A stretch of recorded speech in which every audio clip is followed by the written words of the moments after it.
I want you to know that I know what a memory looks and feels like to me. What happened to me was not a dream or some memory that I've conceived or thought up to handle my childhood traumas or any of this other bullshit. I'm like everyone else who's had a near-death experience. I drowned. I was in 2nd grade, and I loved to swim. This was in Clear Lake, Red Bud Park. And there was a raft that all the kids, all the big kids used to go to. I just had to go out there too. It was scary. Yeah, you get scared at first, okay. I was cautious, okay, but after a while I thought, yeah, this is easy, I can do this. You know, go underneath and then you could breathe. It was 4 big blocks of styrofoam.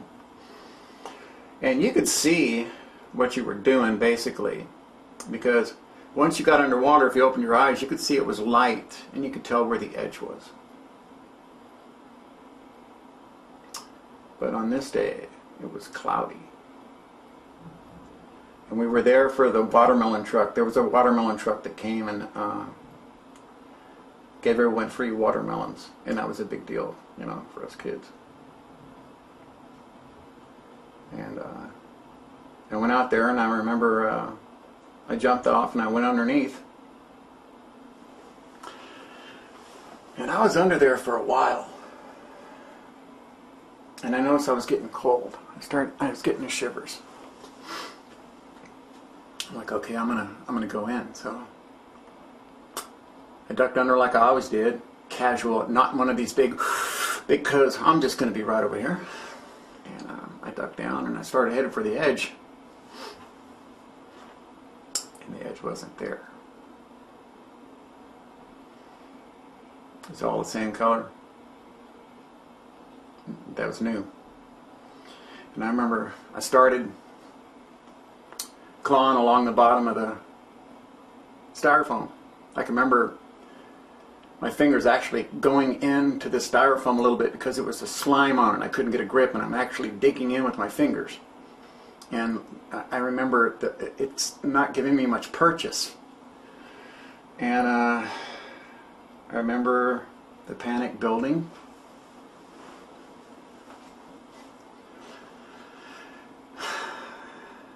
I remember it like it happened yesterday.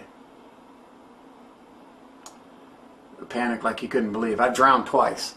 I'll tell you about the second time another time. But I drowned twice.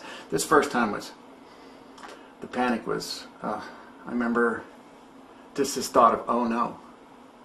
And then it was a, oh no. And then it was a, oh no. And just complete panic. And pretty soon I'm screaming in my mind, oh no, oh no. And I started thinking about my mom, that she wasn't going to be able to save me. I knew it. I knew that no one knew that. Come on, you go into there and then you come out, right? Nobody knew that I was under there fucking in trouble. And right at the height of my panic, I remember taking a big of water and just like that, it switched to a complete feeling of, it's hard to describe, complete calm. Not happiness or joy, or just complete, total calm, and I guess a feeling of curiosity above anything else, because I saw myself in this position like this, floating down. And I'm watching myself and I'm like, oh, this is what it's like to die. And I said those words to myself. And no sooner did I utter those words than shablam, very violently, I was taken to someplace else. And there was 2 little girls standing in front of me. And I was kind of, I don't feel like I was grounded. I feel like I was kind of floating at an angle like this, looking at these little girls. And they weren't afraid of me, but I disturbed them. I could tell something was very wrong. that they didn't like me. That's the sensation I got, that they didn't like me at all, and that I scared them. And they said, "You're not supposed to be here."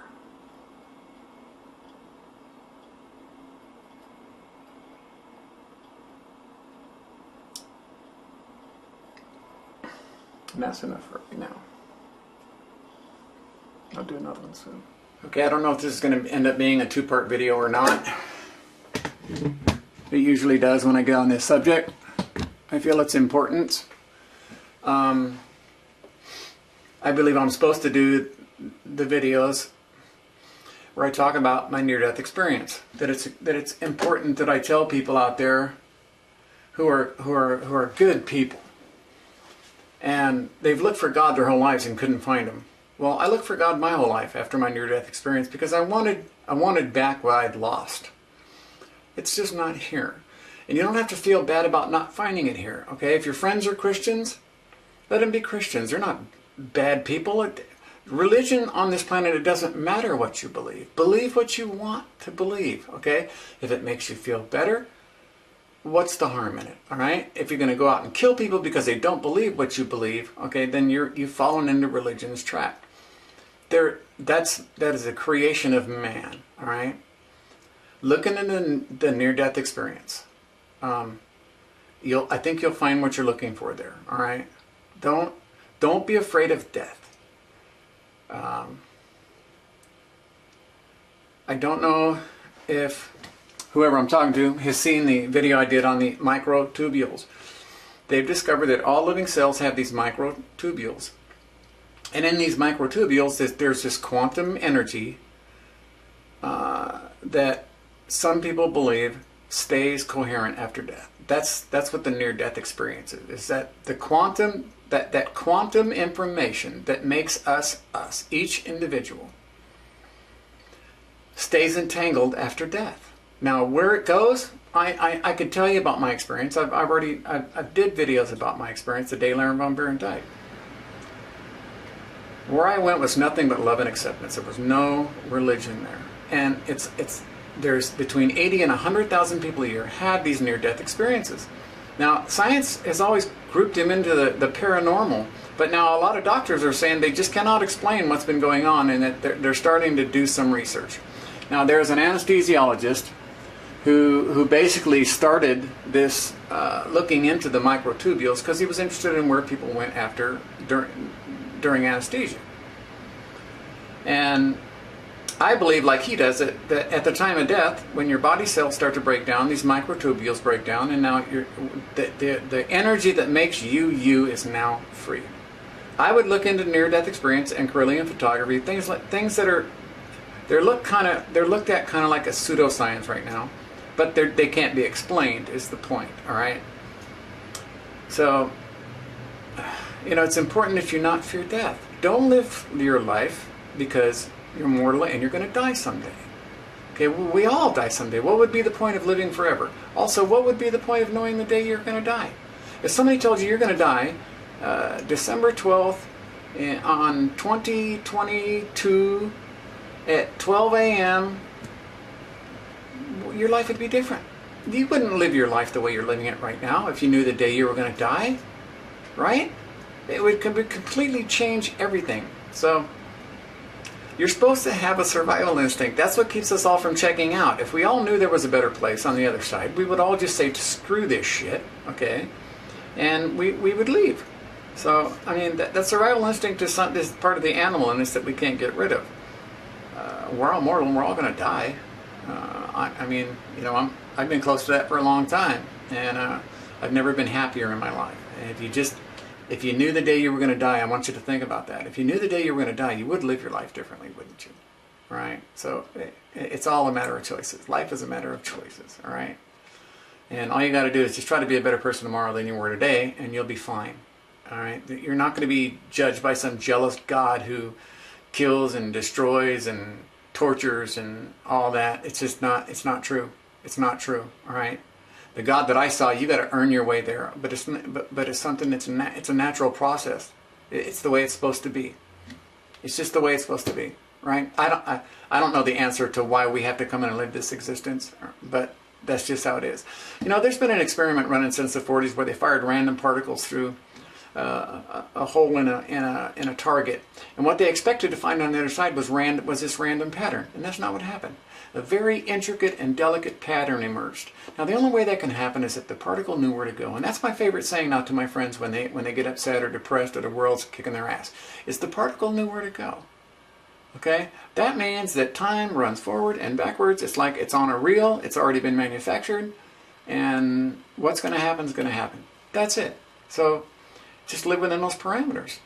You know, the particle knows where to go. Just take it for granted that there's a reason behind this and that you're part of that reason. And everybody starts, they come, you know, the Bible thumpers come and start, listen. I don't need it. Okay, I know the Bible just as good as you. I went to bed every night with an audio Bible, okay, for 15 years, trying to find the secret that wasn't there. It was all lies, deception. See?